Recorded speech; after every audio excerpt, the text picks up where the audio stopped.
class, this is Miss Raymond. This video is going to help you fill out this worksheet. Okay, so this is your goal. Your goal is to fill out this worksheet, and I'm going to help you do that through this video. I just want you to understand that's the end goal. So what we're going to do is we're going to talk about theme. We've been talking a lot about different things with To Kill a Mockingbird, such as social injustice, which is actually a topic in To Kill a Mockingbird. Okay, so you're just finishing that up now, so I suggest you go back and double check social injustice from previous puzzle piece. And we're going to move on and we're going to talk about what's called theme. Okay, and I'm going to help you. I'm going to show you a PowerPoint and I'm just going to walk you through it. Okay, so theme. You've heard the word, I'm sure. What is theme? All right, it's basically the search for meaning. Okay. It is a life lesson, meaning, moral, or message about life or human nature that is communicated by a literary work. And that literary work that we're discussing is To Kill a Mockingbird.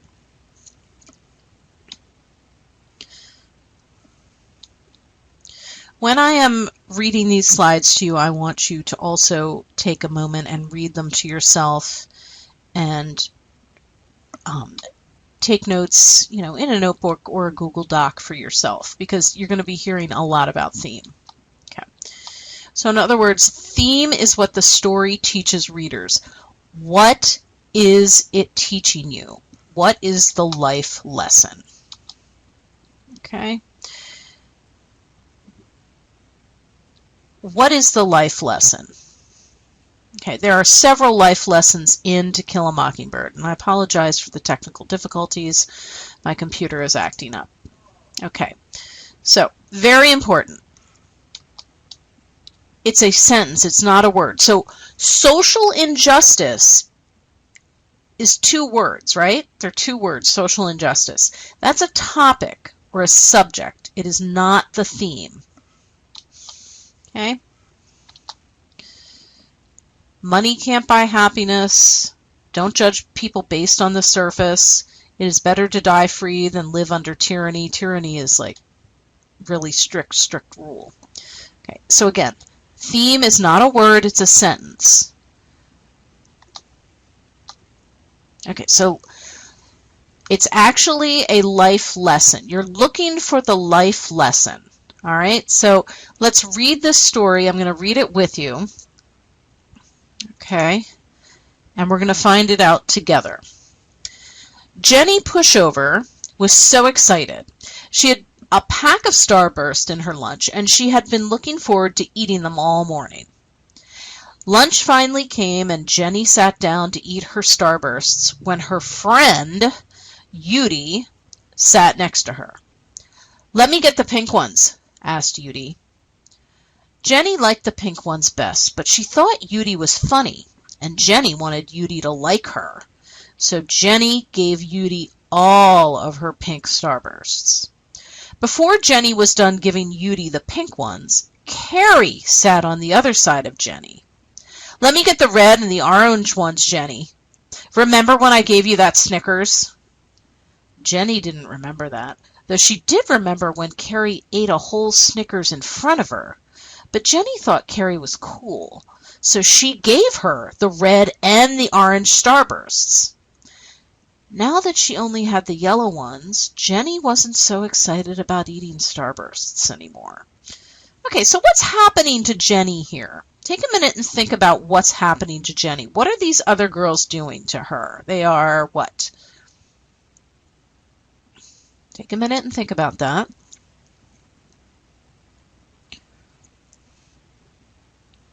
So what life lesson is Jenny learning here? Put yourself in Jenny's shoes. We talk about putting, walking in another person's shoes. So imagine you're Jenny. How would you feel? All right. And what life lesson do you learn from these 2 girls? They're basically taking advantage of her. They're using her. Okay. So what life lesson? Here are some possible answers.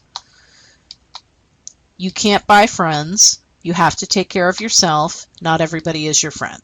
Okay, so that could be the theme of that story. One of those could be the themes, or all of them could be the theme of that story. This is a life lesson Jenny is learning. You can't buy friends, you have to take care of yourself, and not everybody is your friend. So let's try the next one, identifying themes. Themes are not explicit, clearly stated.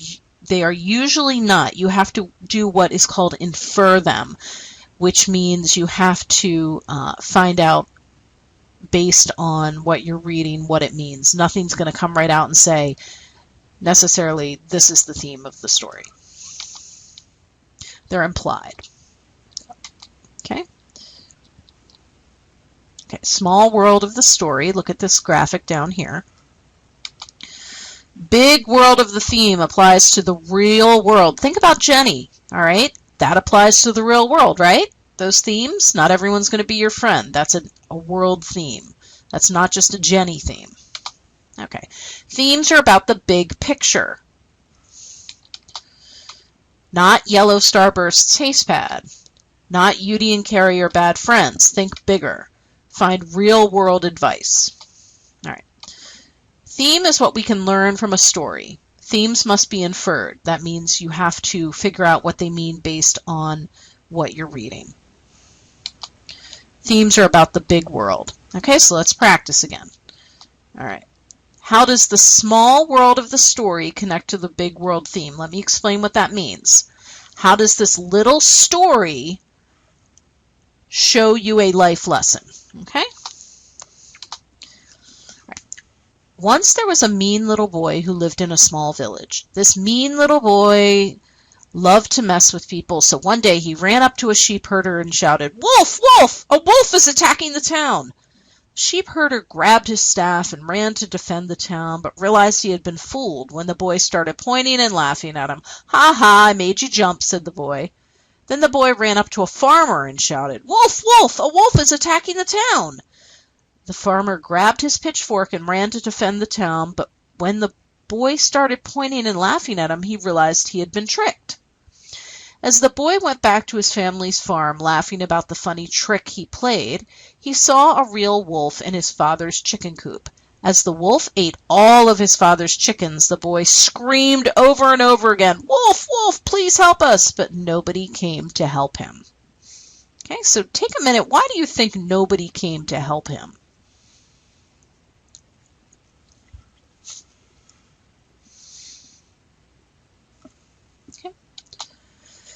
Here's some example answers of theme. All right. So we're talking about a small story about a wolf, a boy who cried wolf. This is the world message, the life lesson. Don't ask for help unless you really need it. Don't play tricks on the people around you. Those are two themes that you can take from that story. They're life lessons. The Boy Who Cried Wolf is a famous story, and I hope you will always remember it, because there is a saying that, and it goes, "Don't cry wolf." Let's try another one. Angie loved to draw. She made colorful designs of people's names with bright hearts and flowers, but she lost her own markers, so she borrowed her teacher's. The school day was ending, but Angie wanted to keep coloring, so she took the teacher's markers home and lost them in her messy room. She came back to school the next day and wanted to color again, so she asked the teacher for more markers. The teacher replied, "Sure, Angie, but this is my last pack." Angie said she would be careful, but by the end of the day, the markers were scattered all over the floor, and the custodian swept them up and threw them out. When Angie came in the next day, she asked the teacher for more markers, but she was disappointed to find that there weren't any more. "I don't know where all my markers went," said the teacher, "but I don't have them." Angie had to draw her pictures with drab pencils. So whose fault was it that there are no more markers? And what do you think the life lesson is? Put yourself in Angie's shoes, figuratively speaking, meaning not literally.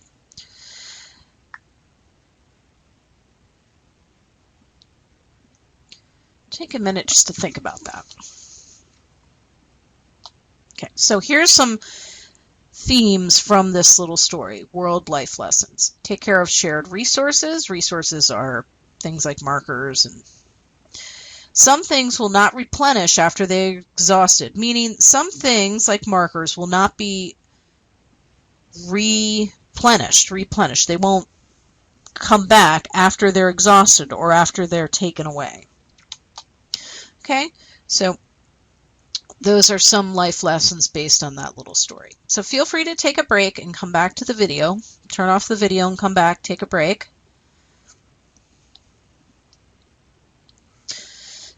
Okay, here's the next one. Jenny hated reading class. She didn't understand point of view or figurative language, and not knowing how to do the work frustrated her. She asked the teacher for help, but he spoke so fast and used such big words that she still couldn't understand. The teacher asked if she understood, and she nodded her head, but she didn't. Jenny's friend Katie knew that Jenny was having trouble, and rather than just giving Jenny all of the answers, Katie explained to Jenny how to solve the problems. Katie spoke clearly and at Jenny's level, and Jenny was happy that she could finally learn how to do the work. Later in the week, Katie was having trouble in math class. She didn't understand coordinates and was really frustrated. Seeing that Katie was having problems, Jenny, she's the one who was having trouble with reading, who understands math very well, taught Katie coordinates. Both girls made honor roll that quarter. Okay, so what do you think the life lesson is here? What's going on between Jenny and Katie? How did they both make honor roll?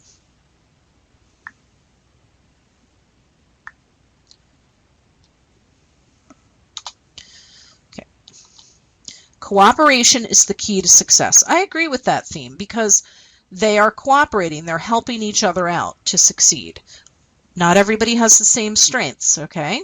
Jenny was very good at math. Katie was very good at reading. We can all do better when we work together. That's a huge theme. That's a life lesson. Okay, so now we are going to move on.